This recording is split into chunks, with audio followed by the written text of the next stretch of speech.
Here we are on board the Regal Princess, so I have got lots of updates for you here. We're going to talk about the entertainment, the food, the service, what I'm thinking maybe they're looking at doing in the next dry dock, tell you about that. We'll also be going over how Texas taxes cruisers and how Princess Cruises manages that to hopefully make it as painless as possible for the guests. I need to talk to you about the Princess app. That phone number thing is still going sporadically, and then a huge glitch to those people who are on board the ship, and a whole lot more. So let's go ahead and get started.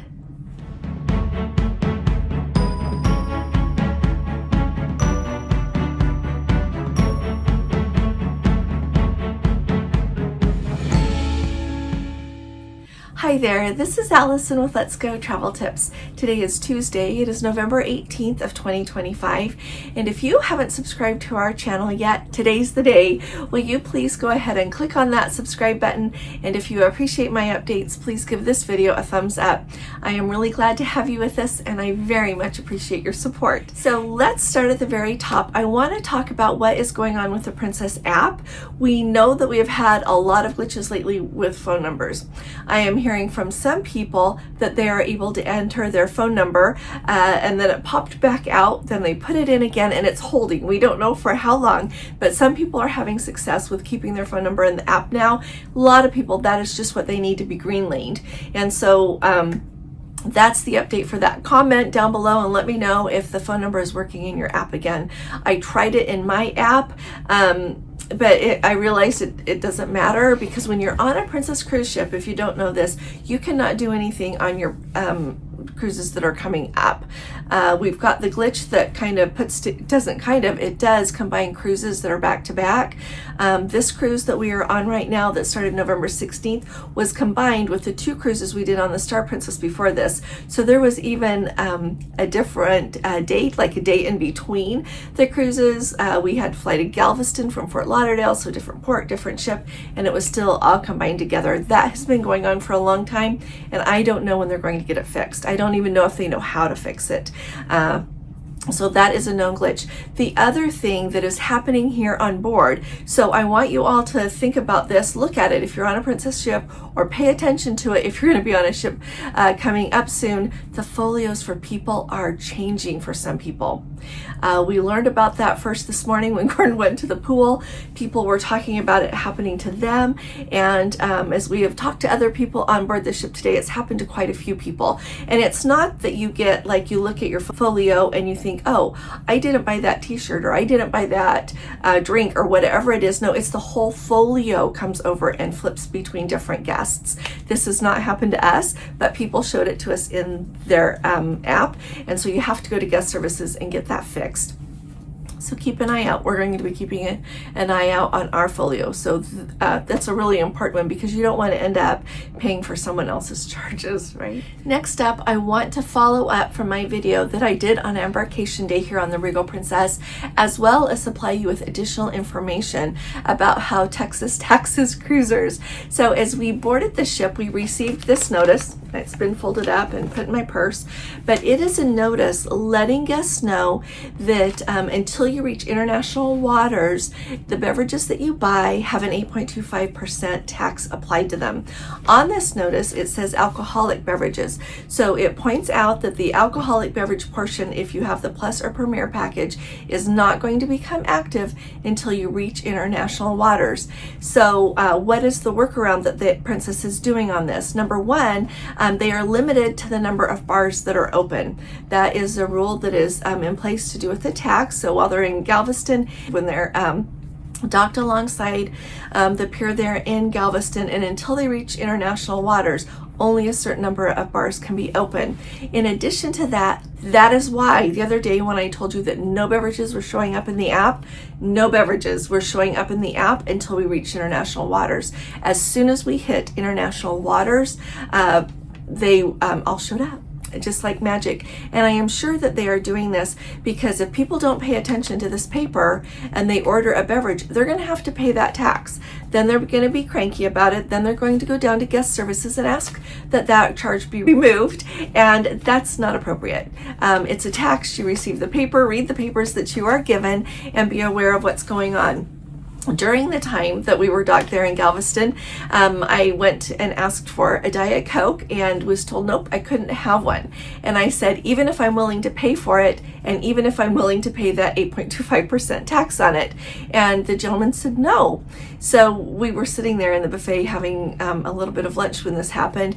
And, 5 or so minutes went by, and then the buffet manager came over and took care of it. He said, if you want a can of Coke, you can pay for it, and there's that tax. And I said, that is okay. And so they went ahead and did that. Now, if you are someone who, and this would have worked for me as well, part of why I wasn't worried about it, plus I wanted a Diet Coke, they are adding $25 of onboard credit as a goodwill gesture to people that have the Plus or Premier package. So if you're still in port, not quite to those international waters, you order a drink, they are going to be able to deduct the charge for the drink and the taxes from that $25.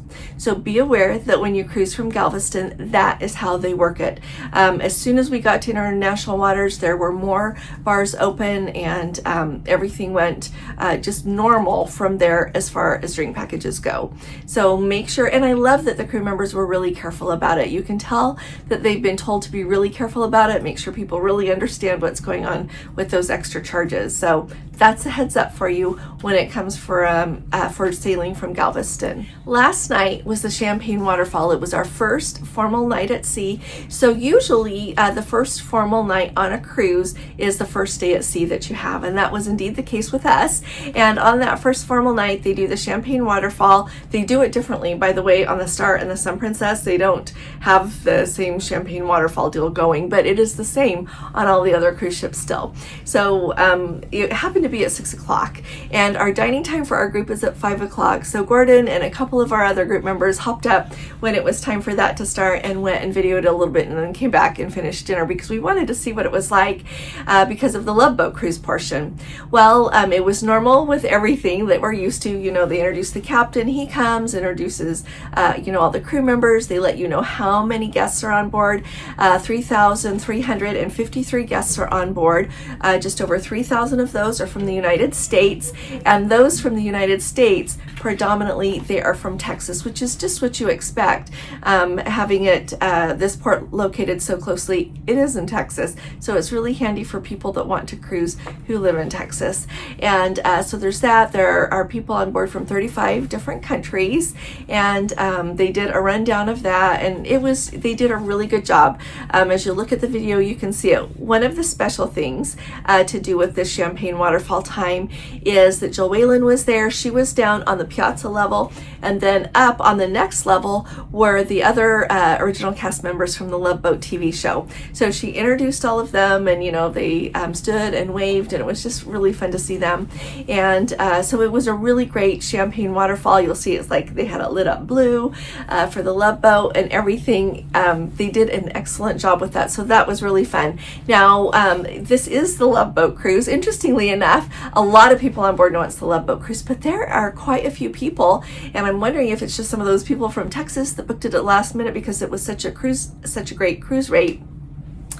They don't even know it's a Love Boat cruise. So when you do the Love Boat cruise on Princess, you have the option of just coming on board, having a regular cruise, and going to the things that they offer that everyone can go to. For example, yesterday at 10 a.m. they had the cast members in the theater, and you could also watch it in the Vista Lounge, but they had them talking there, and that was really nice. So everybody could go to that. They did have the reserve section of seats for people that had bought the package, because that's the other way you can do this cruise. The other way, this time the captain's package, as they called it, was $410 per person, and you get some, I'll have to ask one of our group members to take a picture for me of what it is that they received, but they also get some extra events. So they had a meet and greet on the first night, which Princess really has to kick it up. There were people that had still not received their materials, even after going to guest services at 3 o'clock to ask what they needed to receive to be at everything starting that evening. Anyway, first night, 5:30, they had a meet and greet for the with all the cast members there. People could get their pictures taken with them, and so they had that. And then yesterday, after the time in the theater they spoke there, they had a time when people could come and get their photos taken with them. So the people that bought the package got to go at the front of the line, which seems very appropriate. And then as they were trying to work their way through the rest of the line, they only allocated an hour for that. A lot of people were still left standing in the line, so they took down their cabin numbers, the crew members did, and they get to be like at the front of the line the next time they do that, which I think is on Friday. So last time they did this, they put the cast members, they had a nice place for them to sit with a cool background, and people would just come up and sit by them to get their picture taken. And they stayed there until everybody who wanted their photo taken had come. And it was a lot, because everybody, that's a really fun thing to remember. And so clearly they're doing it this time different and limiting it. The other thing that you get if you buy the package, you get to have dinner. They are going to be doing that up in the Concerto dining room one evening with the cast members there as well. So I'll keep you updated, but the main thing that everybody has shared with me who bought the package or has seen them otherwise and had their picture with them is how kind they are, how gracious they are. When you talk with them, they're paying attention, looking you in the eyes, and are happy to let you get your picture taken with them. And so I think that's amazing after all of these years, and they are still have this place in our hearts from that original TV show, and it seems that they know how special they are and are really gracious to share themselves with all of us. So I'll keep you updated with that, but it's growing really well. What a fun cruise. There's a lot of excitement and just a lot of fun. Alrighty, so finally, here's your update on the Regal Princess. So the Regal Princess is such a beautiful ship. She is a sister ship with the Royal Princess. The Royal Princess was the first ship in the Royal class, and then we got the Regal Princess. Very first time Gordon and I sailed on the Regal Princess was when she was really new, back in 2016, I think it was, to the on a Baltic cruise. We got to go to St. Petersburg, so this ship has a lot of really fun memories. As we board the ship, she is still absolutely beautiful. And so let me go through the different categories, and then I'll tell you about the dry dock. So first off, everybody wants to know how the food is, right? I would say that the food is, it's overall really good. Really good. I would say it's hit or miss, as it always is in the main dining room. The first night, so we're only have been here 2 nights. So the first evening we ate in the main dining room, and some people thought that their food was just fine, and other people thought that it really wasn't just fine. And but then last night when we ate in the main dining room, a lot of people told me they really enjoyed it. I enjoyed my dinner. So I got the gnocchi with the truffle cream. I always really enjoyed that. Mine was really good. There was also duck on the menu, as well as beef tenderloin. The beef tenderloin, for all the talking we do about Princess not having the greatest cuts of meat anymore, it was delicious. Everybody at so I sat at a different table than Gordon, but everyone that got it at my table said that it was excellent. It was excellent at Gordon's table. Other people told me really, really delicious, nicely done. Same with the duck, and that was great. One of the things that I think is really cool about going on any cruise ship is that you can kind of choose where you want to eat. You can do that main dining room. You can go up to the buffet. You can go up and get food up by the up on the Lido deck. You've got the grill area where you can get like a hamburger, a hot dog, chicken sandwich, those kind of things, French fries, or you can go over to the pizza. And then you've also got the option of the International Cafe. Anytime you want, there is Alfredo's for the casual dining. There's a sushi place that's only open certain times that you can use your casual dining for. So there are so many different places to eat on the ship. So I think it's important to remember that if you eat in one location and you weren't crazy about it, try something else. That I think is really important. We got to be flexible here. So overall, I would say that it's really good. We've had food from the grill. We've tried the pizza up by the pool. We always like the pizza up by the pool. And Alfredo's we have not been to yet. We're going to go to it this week, but people that we know that have eaten there say that it's as excellent as always. So I would say that the food is growing great on the Regal Princess. Now let's talk about service for a minute, because this is a big deal to me. Last night when we were in the main dining room, here's his picture. This waiter's name is George. And let me tell you, as we sat at our table, it was a really fun table. It was all ladies, and we just had such a lovely dinner together. But it was like dining in the old days of cruising. His service was excellent. He was so attentive.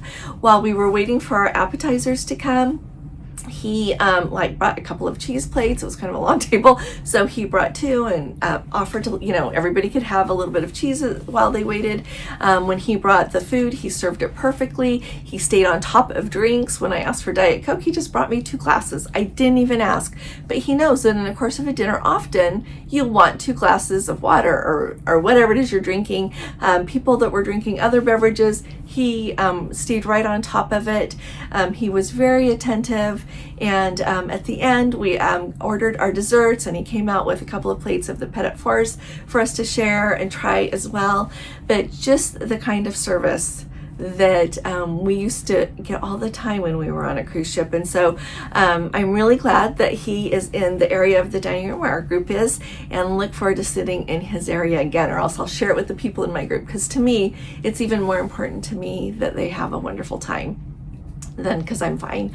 And so just wanted to let you know that that's out there. And if you eat in the Symphony dining room, you're coming on this Regal Princess soon, ask to sit in George's section, because he is outstanding.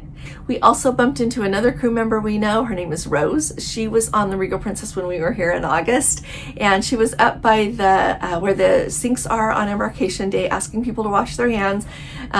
We washed her hands, went in and ate, came back and spoke with her. She says most people walk by, you ask them to wash their hands, and they don't even pause. So for what that's worth, but at least they're asking. But it was really great to get to see her again. And then this morning we ordered room service, and she was the one who brought it. So she just does an excellent job and makes you feel special when you're talking to her. So considering these two, outstanding. But the rest of the service while we have been on board the ship, I would classify it as excellent as well.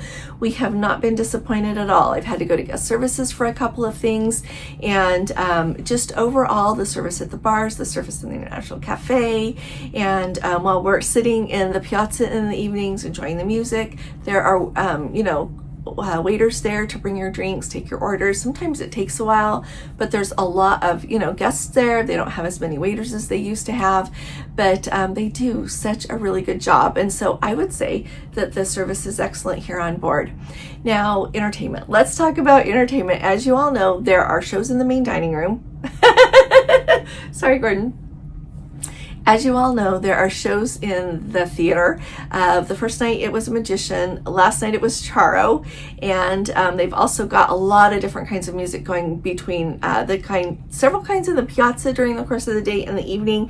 Then they've got down on the Crown Grill, they've got a pianist there, and sometimes there is a little bit more of a band with him playing the piano there. Up there in Crooners, they had somebody the other day when we were just walking around the ship, and so they have a lot of kinds of entertainment going, and so that is really enjoyable. The main party band on board is called Gravity. They did a really, really good job. And the funny thing is, you want to know something? So they were the band that was on the Coral Princess when we were on the Panama Canal cruise. They weren't doing so hot then, and I don't know what happened, but by the time we got on the Regal Princess in August, they were here and they were doing an excellent job. So somewhere along the way, they found their mojo and got their heart in it, and it has made all the difference in the world. But lots of people have been dancing and just having a great time, enjoying the music. So I would say they're doing an excellent job. Now, we were just on the Star Princess. Asian Soul is on there. I have never seen a group like Asian Soul. Oh my goodness. They charted a new course for party bands on cruise ships. So if you're going to go anywhere and Asian Soul is on board the ship, go find them. Their lead singer is Sandy. What an amazing group. She knows what to do, how to get people involved. She's the voice of an angel, but they play so many different kinds of music. They do, what do they call that? Classic rock. They do Latin. They do current pieces. They do so many different kinds of music. So anyway, just wanted to give you the heads up about that. But we are thoroughly enjoying the entertainment here on board. So when is the Regal Princess going to go in for a dry dock next? Her current scheduled dry dock is going to be November 29th of this year through December 18th. That's about 3 weeks. So I've been kind of paying attention to what I think they might be doing here on board. I don't believe, I have not seen anything about like switching restaurants or changing anything like that. I really do think that this is just going to be a refresh. I've noticed that in some areas, like in our cabin, the carpet is definitely not worn. It's a little bit dirty, so I'm thinking they're going to shampoo the carpets. I don't know if they shampoo them or if they just like remove them and get new. Just here and there, there's, I don't know if they're maybe going to refresh like the love seats in some of the cabins, some of the mattresses, anything like that. I've noticed a couple of places on board that you can see some rust when you're out like walking around on the outer decks. My guess is they're going to paint that, get everything back in tip-top shape, but she still looks magnificent. What a beautiful ship. So if you are going to be sailing on the Regal Princess right after her dry dock, let us know what you notice. Let us know what it looks like. She's definitely not falling apart, but with how many guests these cruise ships sail with constantly, I can see that things get a little bit worn and just need a refresh as time goes on. If you remember, she just had a dry dock, an unexpected dry dock at the end of April when she did her transatlantic from Galveston. She came and stopped in Rotterdam. They had to cancel part of that cruise because of her propulsion problems. So they fixed that up in Rotterdam, but they didn't do anything else to the ship.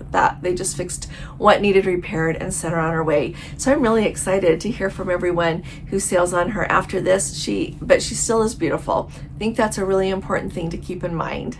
I look forward to reading your comments. Let me know how you're doing, what cruise ship you're sailing on, what ship you're going on next, what cruise, and let me know if you've got any questions about the Regal Princess. I'm delighted to find out the answer and tell you all about it while I'm here.